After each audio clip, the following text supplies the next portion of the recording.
আজকের মেনুতে এখানে আছে লাউ, লাউ দিয়ে মাছের মাথা, রুই মাছের মাথা দিয়ে করেছি লাউয়ের ঘন্ট। এখানে ভাতটা নামানো হয়ে গেছে। আর এখানে দেখো 2 পিস কাতলা মাছের ঝোল করেছি। আর এখানে কলমি শাক ভেজেছি। আর এখানে করেছি ঝিঙে আর কুমড়ো দিয়ে কালো জিরে ফোড়ন তরকারি। এখানে পনির। আর ভাত তো আগেই তোমাদের দেখানো হয়ে গেছে। আর এখানে পেঁয়াজ কুচি, টমেটো কুচি, আদা কুচি। এখানে ডাল, মুগ ডাল। এখানে লাল শাক ভাজা। আর এখানে হচ্ছে বরবটি ভাজা।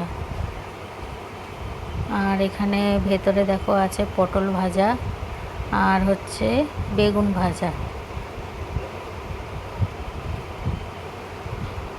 আর এখানে বসানো আছে সজনার ডাঁটা, আলু, বেগুন আর হচ্ছে ঝিঙে দিয়ে কালো জিরে ফোড়নে একটা ঝোল কাতলা মাছ দিয়ে 2 পিস।